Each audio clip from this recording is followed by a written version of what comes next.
This week's guest podcast of the week is another of our very popular interviews with Scottish authors. This week, James E. is chatting to author Colin Burnett about his new book, Working Class State of Mind. It's available in paperback and ebook, and it's been described as Trainspotting meets Still Game. That sounds interesting. Let's find out more. So, good morning to you, sir. Hi, good morning to you, James. Thanks for having me on. Thank you very much for accepting the invitation. What a book. Oh, thanks. Thanks. To be honest, I didn't really know what to expect other than the fact that it was going to be written, in, if you like, our native tongue. So I wasn't really sure. The title didn't really give, a great deal away. No, it doesn't, that, to be fair, doesn't it? In terms of sort of content. Yeah. So it was one of those ones where I just had to actually read the book to get an idea of it. Yeah. And the first thing I wanted to ask about was, is it based on not necessarily things that have happened to you as an individual, but, sort of from events that, you maybe have witnessed? No, to be honest, no. It's just more what I came up with. Don't get me wrong, they're like, there's a lot of people say it themselves when they've read the book, like, if you take, Aldo, for example, a lot of people say, like, you do find these sort of characters in working class communities.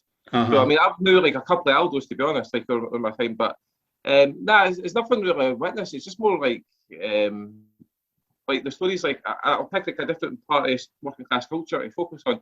So, like, for example, like the gambling.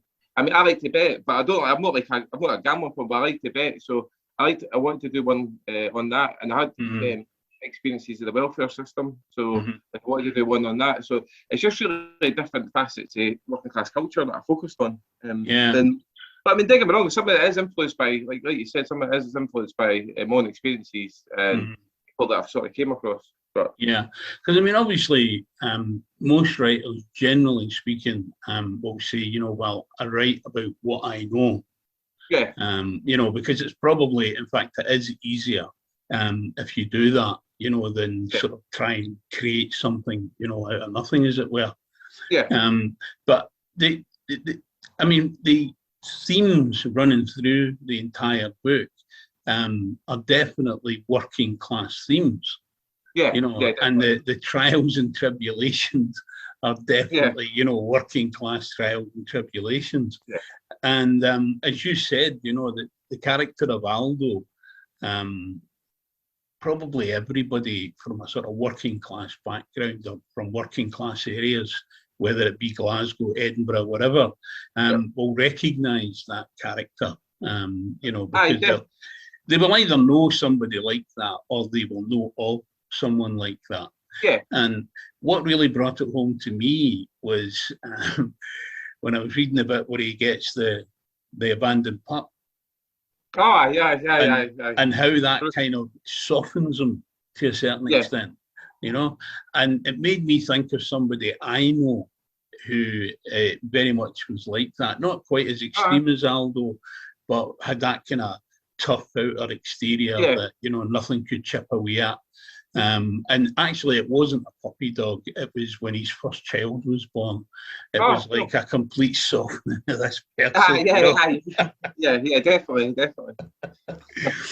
But obviously, there are lots of things wrong for working class people.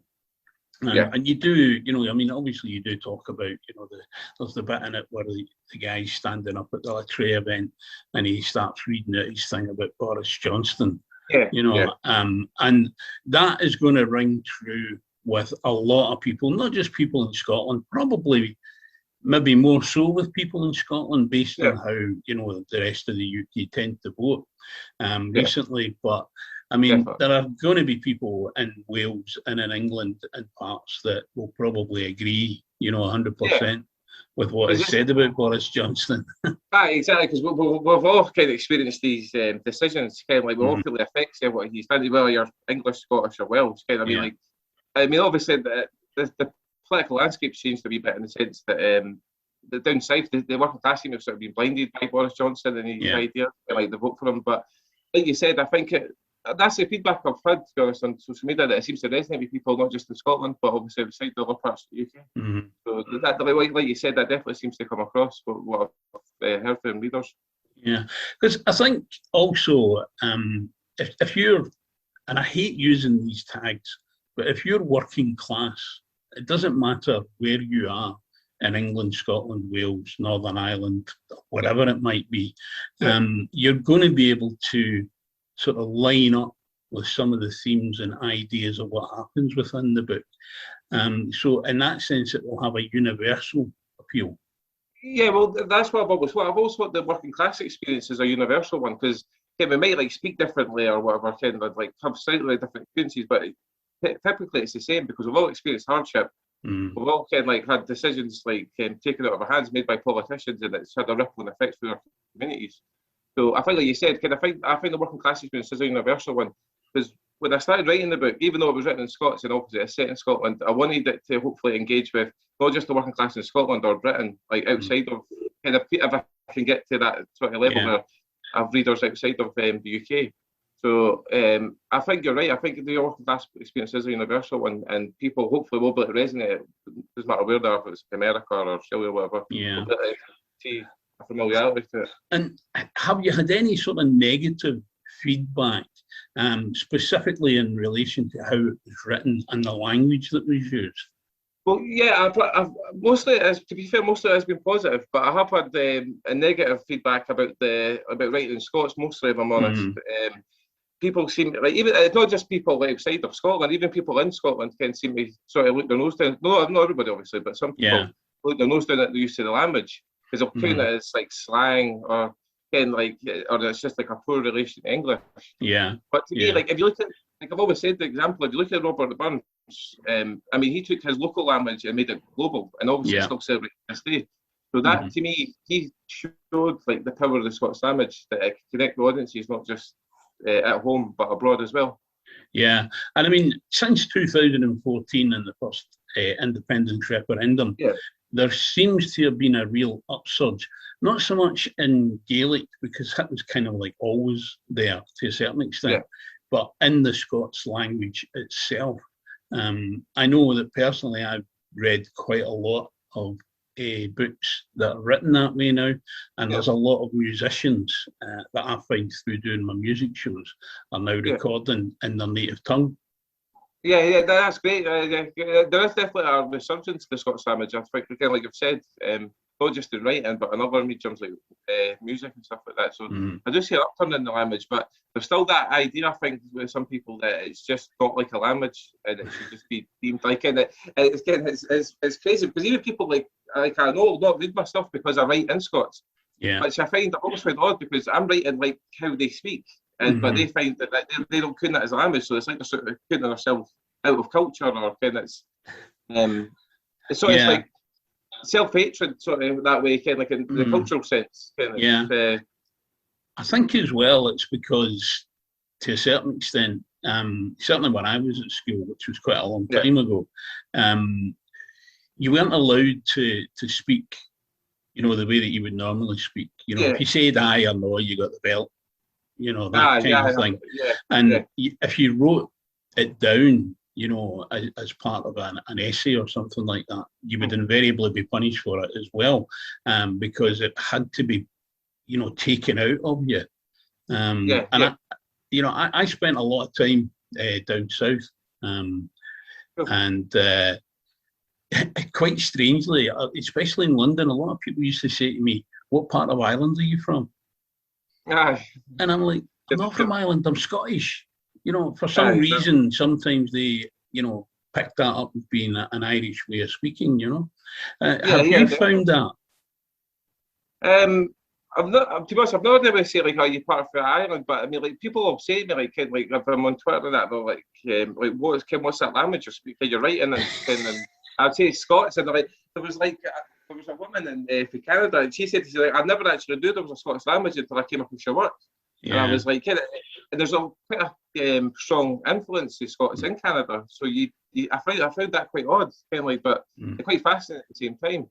Yeah. And one thing I found is, like, people outside of the UK, like, for the most part, to see Scots as a language when you write it, but in the UK, it's sort of seen as like a poor relation English. Yeah. So I think they've not had that influence, but they've obviously had kind of like in Britain, the wider Britain, Scots is looked down upon mostly.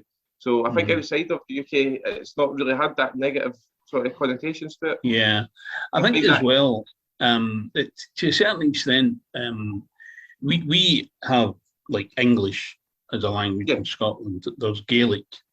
There is what is often referred to as Highland Scots or Lowland Scots, and they're seen, as being different.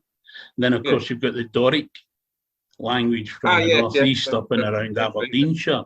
But even like east to west, there are subtle differences. Like obviously you see things like Ken. Whereas here in the West and in Glasgow, that's not really an expression that gets used. I do use it sometimes because my ex-wife was from Fife. So they kind of use that there, and I kind of lived there, sort of picked bits and bobs up, But I would be quite shocked if somebody said to me that they didn't understand someone from Edinburgh because they were using slightly different words, because it's essentially the same language. I mean, it's like any language in the world. I mean, there's all different dialects. Kind of like, even like you need to take English. Kind of, you go to like London, they'll speak different to people. Like they'll use different phrases or words than people in Liverpool, or kind of like vice versa. So kind of, it's just that's just language for itself. But like you said, kind of like people from like Edinburgh or Glasgow, kind of like the languages are similar, but there's subtle differences. But like you said, I can understand, like, when I hear people from Glasgow speaking, I can understand what they're saying. Like, I know the words. I mean, when I was reading the book, that was kind of a thought that came to me, that perhaps some people from the West might struggle a little bit with it because of the subtle differences. But it wasn't an issue for me because, again, I've spent a lot of time over in the East Coast, and I know people from Edinburgh, and I'm used to them speaking, like that. But it was quite refreshing to see it written down, because the other sort of books in the Scots language that I have read haven't really been that area specific, if you know what I mean. They've been more general in terms of, the sort of Lowland Scots dialect, if you like. So it was really refreshing to see it written down, when I'm reading it, I'm immediately thinking of friends who are over in the east side of the country, and I can see them in my mind's eye speaking, the words that I'm reading, that's great. Which again makes it, quite a personal thing. That's how I took it anyway. I mean, obviously some people that's great and not take it that way. But I think anybody, certainly any Scot, I would think, would probably take it that way. It would be quite personal to them, even though it was a little bit different from what they were used to. Definitely. I really liked the fact that it was quite interesting how you wove, the various strands. The sort of unemployed aspect, being on benefits, the aspect of having like a gambling addiction, the sort of use of drugs, the use of drink. All these are kind of things that, generally speaking, a lot of people would be like, oh no, that's far too negative. I don't want to have that. But in actual fact, it's real life. Exactly, because you want to portray it authentically. Like I want to kind of, like, when I write about working class experiences, I want it to come across. So when working class people read it, then they'll think, well, I can resonate with that, even if like they've not got specific experiences in, like, say, gambling or whatever. But like you said before, like, people, they'll know someone or they would have heard something, kind of like. So I think portraying, like, working class people authentically is really important to me in the experience, because a lot of working class people can face a lot of hardship and stuff like that. So there's positive aspects to working class culture. There isn't always negative, but for the most part, like the welfare system, most working class people wouldn't have a positive experience of that, because the way people are treated when they're going to claim their benefits and stuff like that. Because I've had experience of that myself, kind of like the way you're treated at the job centre and stuff like that. So, I mean, I know, well, they're actually retired now, but I knew somebody who did work for the Department of Work and Pensions, And I always remember him telling me, about just how difficult it was even for them, because obviously they're the point of contact, and if something goes wrong, they're the person that gets both barrels. Even though, even though the decision it's not they making the decision. But it is such an emotionally charged situation, especially for people who have families. Because I've never been in that position, so I can't speak from personal experience. But I can imagine that, looking at it from my own perspective, if I had a young family and I found myself at work and having to go to the state for support and help, I could see how I would find that to be really, really frustrating. And I can see how I might get angry about it, and how it could have a real negative impact, not just on that part of my life, but probably the rest of my life. Exactly. As long as I was caught up in that web, if you like. Yeah, no, that's definitely true, James. Because, like I said, I've had experiences of the welfare system myself, and to be honest, it's never really been anything positive. It's always been quite negative, because, like, the idea that, like, people, like working class people, just go to the job centre and then they get given all this, like, money and the benefits, and it's so easy. It's not. Again, it's there's a lot of hardship involved, and then the way people are treated as well, at the job centre or by the DWP, and it is really appalling. So.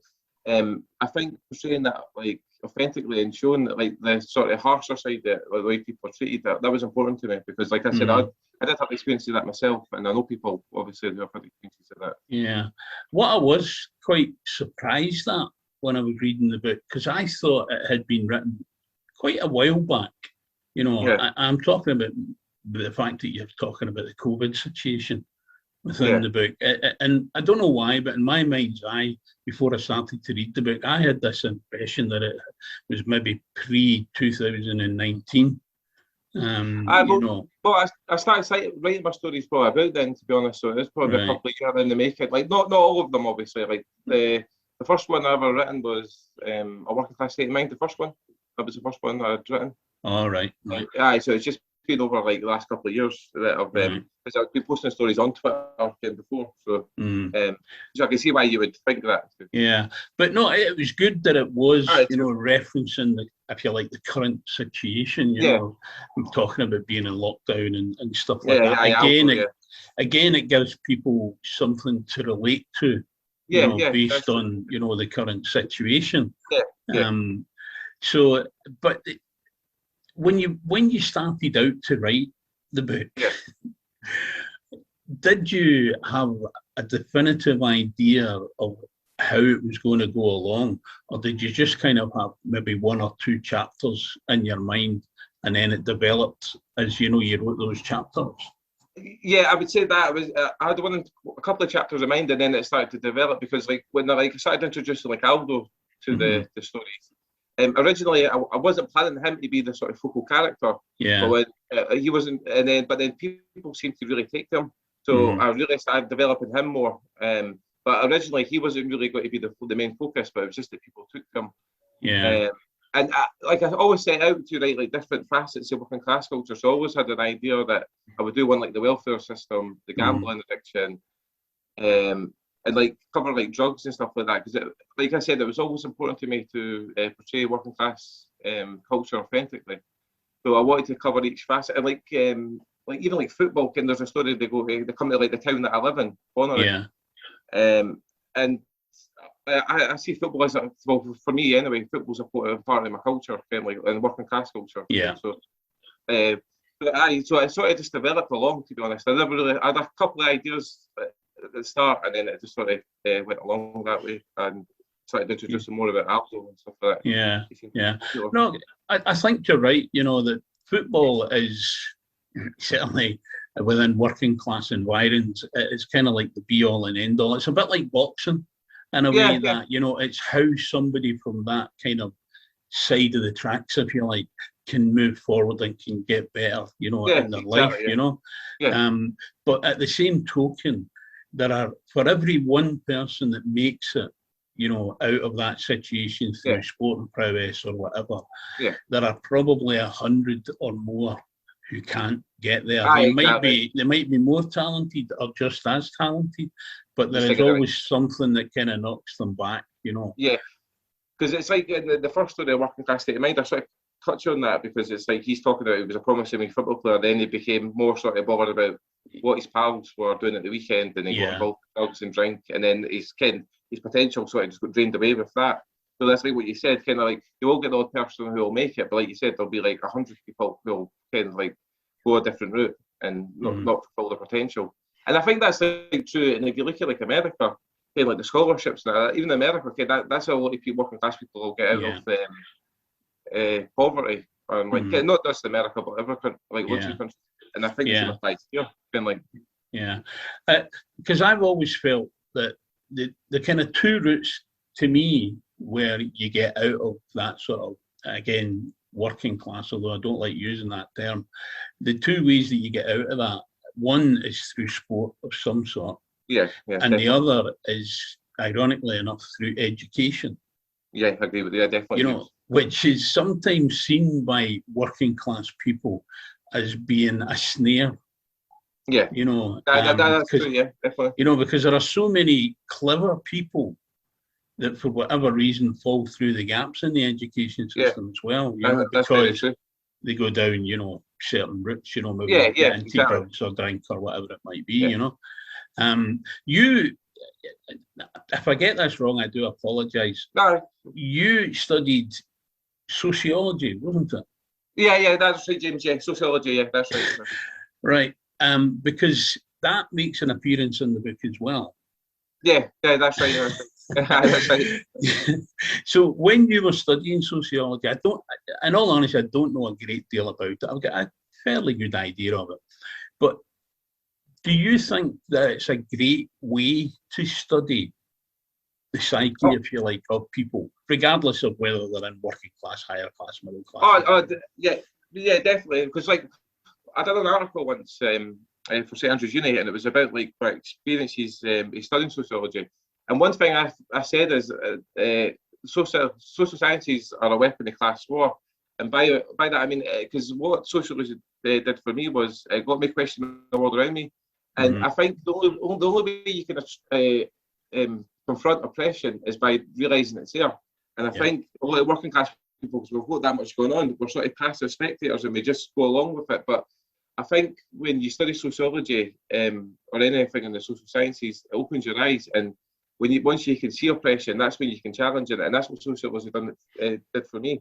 Because like even with my book, one of the main reasons I've written the book was to engage the wider working class with sociology, but in a format that's more enjoyable than a textbook, so like through fiction. So I think studying people through sociology is really important. I think it's to be honest, I think it should be compulsory in all working class communities in education. Because I really think because it really opened my eyes, if I'm being honest. Because I like to think of myself as being a great people watcher. You know, you know, if I'm in a pub or a restaurant or wherever, you know, even at a football match, I do have a tendency to look at the people round about me and take note mentally of, you know, what their reactions are like to certain things that happen to them. And while there's a kind of common thread in the way that people react under certain circumstances, there is always that one or two that react the complete opposite way from what you expect. And I like to think, I might be wrong thinking this, but I like to think that I'm probably in that small percentage that don't really react the way that people expect you to react. You know, because most working class people are seen as being very quick to react violently, whether that's physically or verbally. Which to a certain extent is maybe true. But I don't see myself as being like that. You know, I kind of take a step back, you know, and try and evaluate. You know, and I kind of, when I was reading the book, I kind of got that impression for yourself. And although the characters that you're writing about, specifically Aldo, quite a violent sort of person. From a very early age. Because I loved the bit when you go back to, you know, when you're going to the school. The school, you know, when he comes into your life, as it were. it just made me laugh. Cheers. That's good to hear because I want people to enjoy it and laugh. Yeah, because I mean, I remember kids not so much in primary school, but when I went to the high school, I remember kids, because obviously the high school, you're coming from quite a few different primary different schools, yeah. So there's quite different people there. And I always remember there was one group of kids, I'll never forget this, who seemed to gravitate together. If we want, for want of a better expression, the Mad Squad. And then there was another group of kids again who kind of came together quite naturally, and they would be a bit like the sheep. They would be the kind of quiet ones, the introverted ones. Yeah. And straight away from day one, the Mad Squad are always going to pick on the sheep. That's true. And I and a few friends, we were kind of like in the middle. Yeah, the Martina sort of thing. I was the same. And when I was reading, when Aldo comes into the school, that whole picture of my going to high school just flooded my head. Cheers. And I thought to myself, do you know what? It wasn't unique for me then. At the time, I thought it was quite unique for me. But, looking back at it through the eyes of your story, I realised that it's not a unique situation at all. Well, what that's like what we said earlier about the working class experience being like a universal one, like sort of a state education. Because I remember there was a woman from Missouri, I think it was, and she messaged me about that story actually. And she said that she was like, it really reminded me when I was at school, and that's kind of, she lives in Missouri. Yeah. So kind of it's like, so it's like I said before, I think the working class experience is a universal one. I'm glad you enjoyed that story because I enjoyed writing that one. I like writing that thing, and I'll completely equal to the other one. The other thing that was a wee bit of a surprise was his ethnicity. Some people have said that. Not that. I mean, let's be honest. People from Asian background, African background, whatever. It's uniform now. The world over. But you don't. Certainly, in my mind's eye, I never really came across Asian kids of my generation in the same school as me. Never came across black kids in the same school as me at that time. The only one that came anywhere close to that was a guy who was and his sister who were at school at the same time as me. And their parents were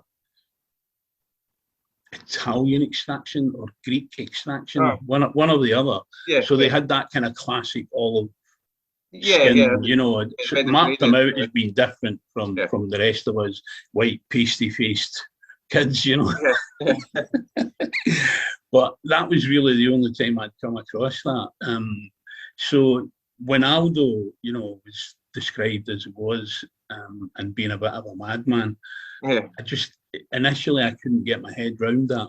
People have said that, made that similar comment to me. Kind of like that they're quite surprised with his ethnicity and stuff like that. So I mean, obviously, as you get older and sort of social situations change. As I said, when I was growing up, we didn't have kids that played with us that weren't white Scottish. I can't even think if we ever had any kids who came and lived in the area where we were, who came from England.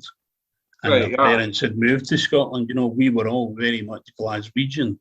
Local. And it wasn't until I sort of left school and went out into the big wide world, as it were, that I started to encounter people who were different from me in that respect.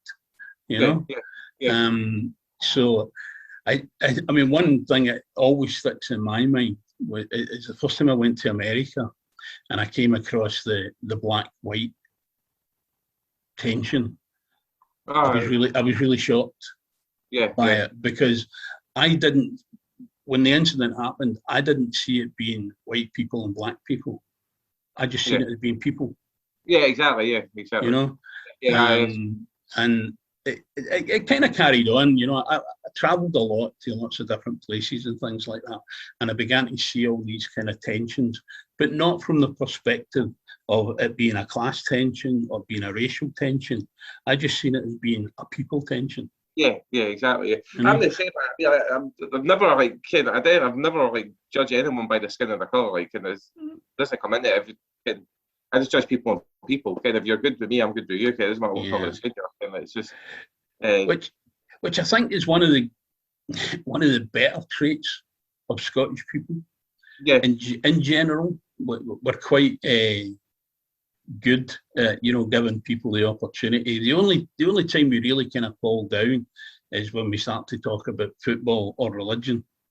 Yeah. That then throws up those very clear demarcation lines, and it would be great to be able to say, do you know what, that only happens through in Glasgow because of Celtic and Rangers, but it's there in Edinburgh with Hearts. It is, definitely. It's even even like where I live, outside Edinburgh, there's that between Celtic and Rangers fans, especially when the Finnish. I just religion and stuff like that. I've never seen any point of fighting over it. Obviously it's easier said than done, but it's but like you said, it's not just a Glasgow issue, it's all through Scotland. It's definitely and again, it comes through really well in the book. Something that kind of gels us all together, regardless of all of those various segments, is the general hatred of the Tories. But not just Tories, to a certain extent, also the way that Westminster governs. Yeah, definitely. Because even before, the carry on with Boris Johnson lately and his pals, and giving away contracts to their mates and all the rest of it, costing them billions of pounds during a global pandemic. Even, you go back to even the likes of Margaret Thatcher, who introduced the poll tax. Yeah. All these kind of things. And even, the great hero of conservatism, Winston Churchill, who was not a particularly nice person. Yeah, exactly. That's true. But even in your book, even though it's a modern story, it's very well. For me, it was very easy to read between the lines and see, all of those threads stretching backwards. And that, in many ways, is what made the book really enjoyable for me. Because whenever I read, regardless of the type of book that I read, because I read lots of different things. Different genres. I read biographies, autobiographies, sports books, novels. Yeah. Recently, I've been getting into the fantasy genre and stuff like that. Cool. But I always like to, when I'm reading the books, I always like at least one part of it to make me sort of sit up and take notice. It catches your eye, and as I said, with your book, that really did grab me. Sure. I don't know if it's because, again, working class thing. I don't know if that's part of it or not, because I don't consider myself to be of any class.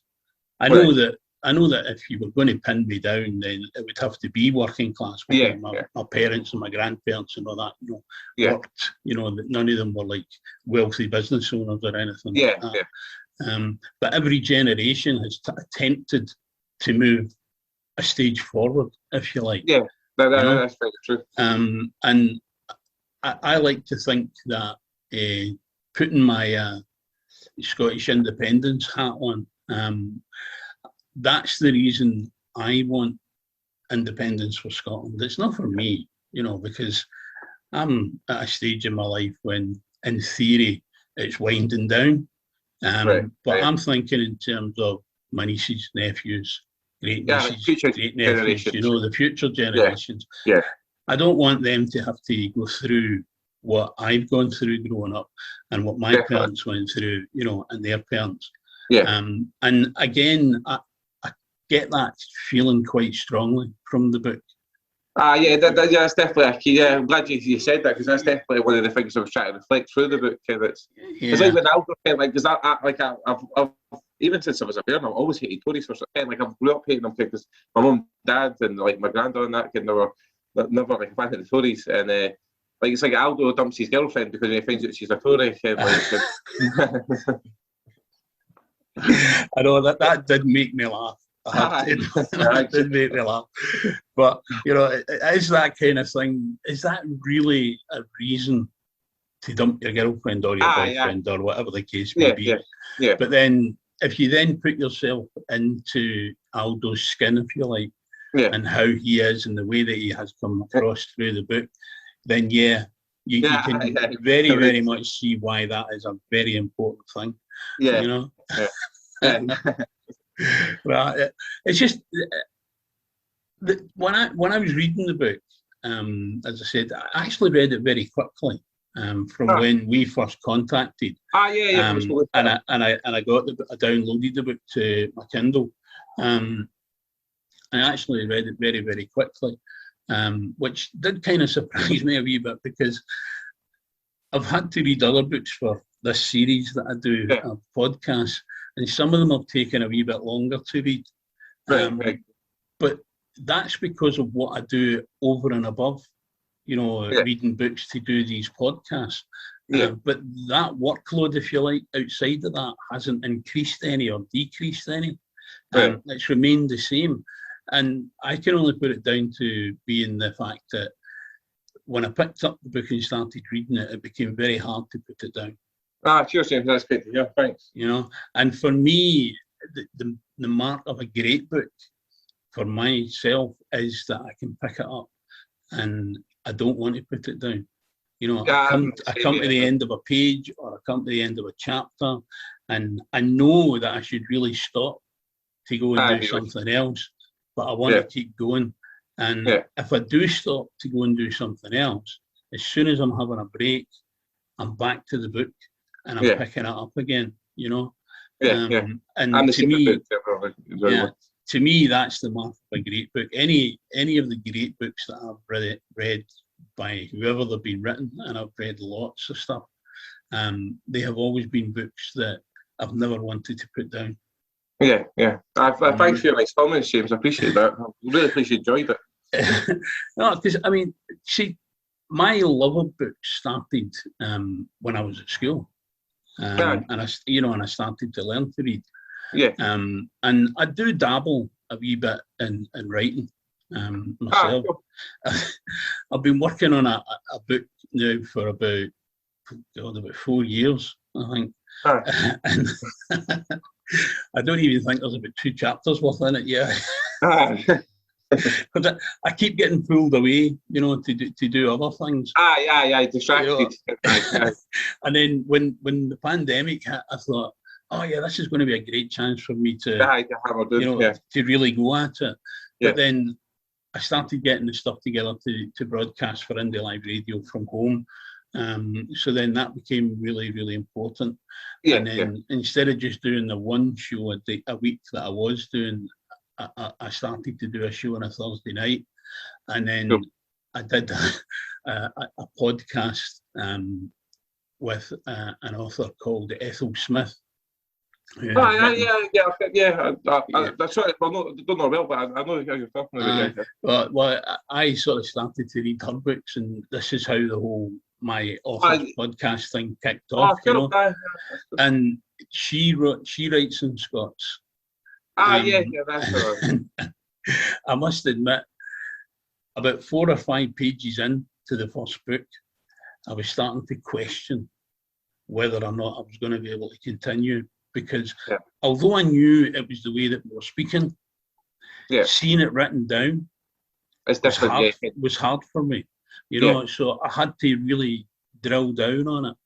And I'm glad I did, because we've done 3 books. It's a series of 6, I think it is, and we've done 4, sorry. And there's 2 to come. One of them has been held up because of the COVID situation, and the other one's kind of like being finalised, you know, and Right, finished cool. off and polished up and all that kind of stuff. So I'm desperate for to get back to them again. Yeah, exactly, yeah. And then I did with a guy called Frank McGroarty, who presents a show on Indie Live Radio, but he was also a Butlins Redcoat for many years, and he wrote 3 books based on his time as a Redcoat. Yeah. And again, it was very much a case of when I finished the first book, I was like, all right, let's get the second book. The same thing applied, you know. So now that I've read this book from yourself, I'm going to have to go back to the first one. And pick that one up as well. So you never know, I might be requesting you to do a wee stint with me, and we'll talk about your first book as well. Sorry, this is my first book, Chris. Oh, right, sorry. That's my debut book. That's my debut book. Oh, right, sorry, I thought you had already written something before that. All right. No, that's my first one. Oh, well, we'll have to wait till you write your second book then. Yeah, there'll be a second one. And will the second one then be a follow-on from this one, or will it be a different thing? Well, I'll be a follow-on. I'll just be about like Aldo and that. That's what I want to do. I want to focus on the characters, on them. Because there's still quite a lot of stories I'd like to tell about the characters, Aldo, Craig, and even like the dog Bruce, kind of heel feet. Yeah. But yeah, I'd like to focus on them because, especially Aldo, because he seems really popular with people that come across my work. Like I said, I never set it for him to be the sort of focal point of the book, but it just became that because everyone seemed to really take to him. So the next book I do will be like focused on them primarily, and it'll be because when it wasn't really a switch in that sense, but when Aldo really became the main focal point within the book, it was quite a switch, you know, because it was a bit general to begin with. And then suddenly, because I found that myself when I was reading it, it was all about Aldo, but I was still thinking of, you know, a couple of the characters earlier in the story, and I was like, you know, I don't understand how, you know, there has been this seed change. And then obviously I read a wee bit more, and the penny dropped, you know, that this was actually Aldo that was now being drilled down onto. But again, I think that was quite clever, the way that was done, you know, because there was me reading away and happily thinking about pretty much all of the characters at that point. And then suddenly, you know, we're drilling into one person, and it was like, oh, wait a minute, you know. And then when we started talking about going to school, again, it was almost a bit of a change, as if we were going to go back to the way the beginning of the book was. You know? But by that point, I was already tuned in and switched on to the fact that this was going to be just a slight change in the way that the river was meandering, if you like. But it's really, really good vehicle that was used, you know, the way that you did it. Thanks, James. I appreciate that. I'm really tough to you enjoyed the book. Like, well, as I say, I personally, for me, because I read so many different types of books, it's always refreshing when I come across authors or books that challenge me, because they're actually about things that I should know. You're always about, but either I've forgotten, you know, over the years, or for whatever reason I just didn't really realise, you know. I had a kind of general inkling, you know, of what's going on in the background, but didn't really necessarily know people similar to the characters that are, you know, being written about, you know. And it really makes me think, you know. And again, if a book doesn't make you think, it's a bit like watching a movie, I think. If it doesn't make you think, or a TV drama, if it doesn't make you think and question, it's not very good. Exactly. I would say that. I think you're right there. That's you know, if you, I mean, I always say that if you can work out in the first 5 or 10 minutes that it was the butler that done it, it's not a particularly good story. Exactly, because then the rest is just filter. It's just like you need to have the twists and turns you know. Yeah, definitely. You want to catch people out, like yeah, and I think that's one of the reasons why the project that I'm working on, it's actually a sports book. Oh, cool. So I'm kind of steering away from, you know, the novel, if you like, because I probably would be able to do it, but I'm just a wee bit scared, you know, of the twists and turns, and that would maybe be too obvious too quickly. Because as I say, I've always written, and I used to enjoy writing essays and stuff like that in English in school, you know, and I've always read stuff. And I've read things that other people probably, you know, wouldn't expect you to read, you know, you know, when you're growing up, you're kind of expected to read things like Enid Blyton and, you know, all that kind of stuff, you know, which I suppose to a certain extent, you know, I did do. But when I got to high school, I started to really spread my wings. You know, and I read, and people still get quite surprised by this. I read Mein Kampf. I Hitler's book, and I also read Das Kapital. Correct. Yeah, and the reason that I read those books was a teacher, an English teacher that I had, a Jimmy McCormick, who was such an enthusiastic teacher. You know, he encouraged you, you know, to expand your knowledge. That's great. There was probably maybe half a dozen of us actually followed him, you know, and did what he was hoping we would do. And, you know, the vast majority probably didn't. But my love of books, I would attribute to him. That's cool. If you've got a supportive teacher like that, I really think that makes a big difference. I went to university. I didn't have a great experience at the college I was at, but when I went to university, they were so supportive of my lecturers and pushed me to kind of like to do well in my studies, and kind of. So I think having someone there that, like a teacher that pushes you, like you said, like your teacher kind of pushes you to read, I think that makes a major difference. Kind of the one that's sitting back and just letting you can. And there are very distinct differences I've found between primary education, secondary education, and then colleges and universities, you know. Primary, because predominantly you've got one teacher who's trying to teach a bit of everything, you know. And for me as a child, that was boring. You know, I would come in 51st of a class of 40 when I was in primary school, you know. When I went to high school, you had a different teacher for each subject, and every teacher was different, and that engaged me.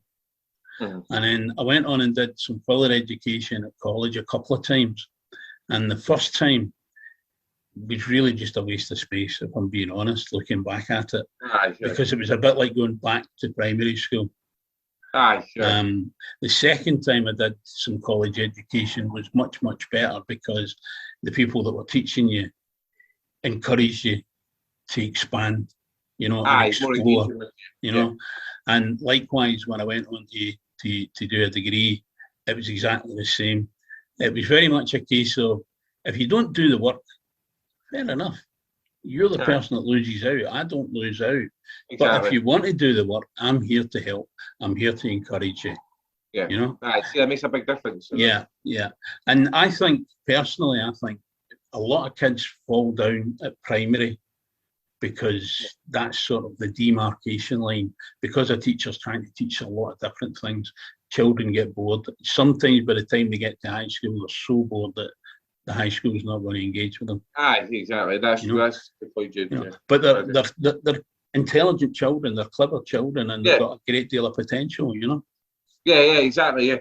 It's just something like I said, like before, like having like a teacher or a lecturer or whatever, kid who's going to push you, kind of like, and someone you can engage with. I think that really does make a big difference. It's like I said, the experience I had at college was completely different to the one I had at university, because at college, I've always had my mind on going to university, but with my experience at college, it sort of put me off.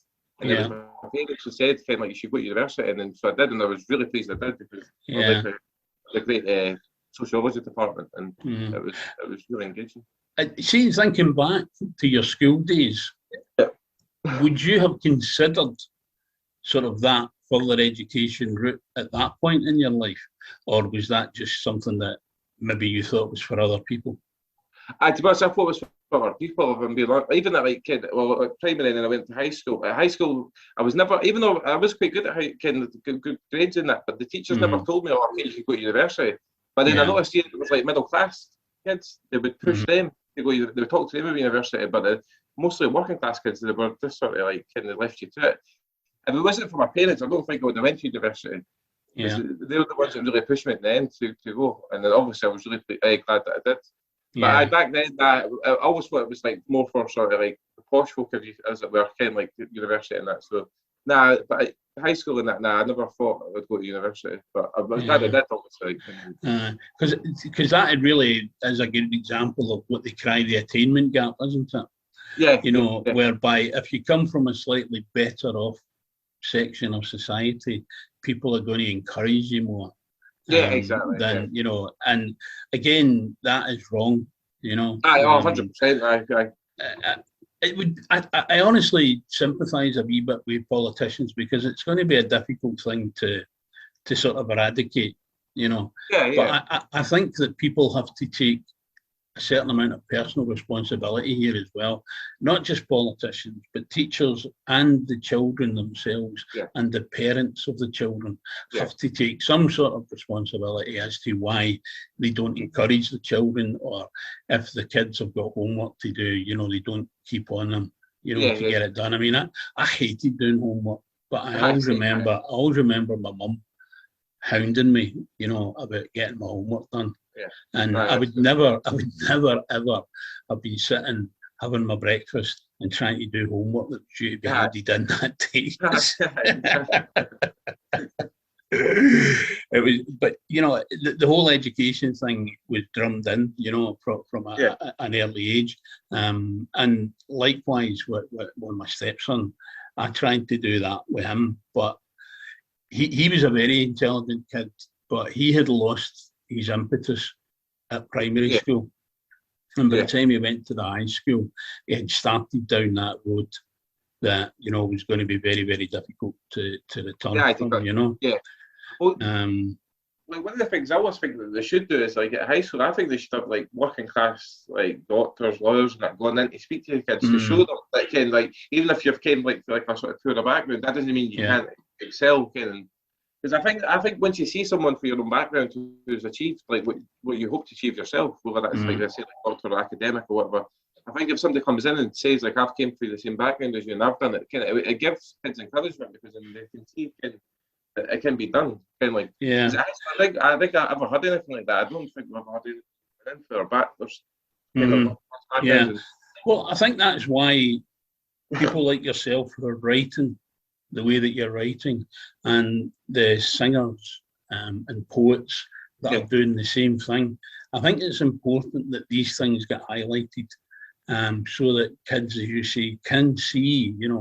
I come from Bonnyrigg, and I'm in a terrible school, and my mum and my dad don't work, and I'm being pushed down. But you know what?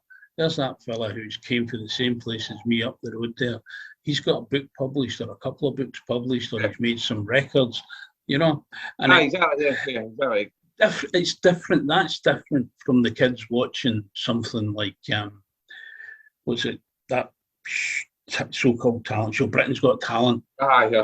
Where that's just people who are looking for 5 minutes of fame. Exactly. Exactly. There's no substance. It's just. One of the things that a lot of people don't realise, not just about that particular programs along that particular line, what a lot of people don't realise is that when you get accepted onto it, you have to sign a contract that states that the TV company or the production company own the rights to basically make an ass of you. So if you make a complete idiot of yourself, that's the stuff they're going to broadcast. Exactly. And people don't realise that they have to do that. But then for so many of them, it's in their eyes it's a quick route to fame and fortune, but it doesn't really work that way, because there isn't really a quick way to fame and fortune, in my opinion. Because everybody would be doing it if it was kind of the case. And like you said, it's just like, so again, these shows are just sort of designed, like, for the most part, to ridicule people. Like you said, they could just make they take the rights and just make an arse of you. It's just like I think again, it's like you said, it's just like a 5-minute, quick 5-minute thing, kind of like getting on the TV or whatever. But yeah, I mean, in all honesty, if someone put me on the spot and asked me to name even one person from one of those shows that was still at the forefront of the music industry, I'd be very hard pushed. Same. You know, that's very true, James. Yeah, and that, in a way, is again a mark of how good or not a person is. You know, it's the sustainability. It's longevity. I mean, if you think of the guys like the Rolling Stones, and people like that, and the Beatles that have continued on even after they've died and all the rest of it, you know, it still keeps going and it gets new audiences with new generations. Yeah. But the vast majority of these people that get it through these shows, they're not really going to have that longevity. No chance. No, like Kelly said, like the Stones and that, because they're timeless. I mean, it doesn't matter what generation they're always going to be there. They're always going to be a part of it. Yeah, because they're good at what they'll do. Yeah, but I, in my humble opinion, I certainly think if you keep up the standard of any future books to the first one, then I think it's going to be a timeless contribution from yourself. Cheers. And hopefully it might get used in an educational setting as well. I would love that. Yeah, that would be one of the because like I said, one of the things that I wrote the book was so it can engage like the worker class to the discipline of sociology, because I don't see sociology as a weapon in class 4. But I think like even when I was studying sociology textbooks, they get a bit boring. So I think once you get like using fiction as a medium for sociology, I think hopefully it'll maybe engage folk more. Yeah. Well, we're almost out of time. So if there was one piece of advice that you could give to anybody who might hear this, who's thinking of, you know, writing a book, or they're in the process of trying to write a book, what would it be? It would be believe in yourself, and like because like if you come from like a working class background, don't think that automatically excludes you from the arts. I think that's just a propaganda thing to keep working class people out. So I think if you're going to write a book, just go for it and use your own experiences, and don't be afraid to write in your own language, because if it's like Scots or whatever, it's just has got as much right as anyone to be heard and written. So I think just don't buy into the idea that because you're a working class that you can't be a writer, because you can, and you can do it. Brilliant. Well, on that extremely positive note, Colin, thank you very much for taking the time. That's a pleasure, James. Chat to me. Okay, so you enjoy the rest of your day, whatever it is. I say to you, James. Cheers. I say thanks. Ending Life Talk Radio. Ending Life Talk Radio.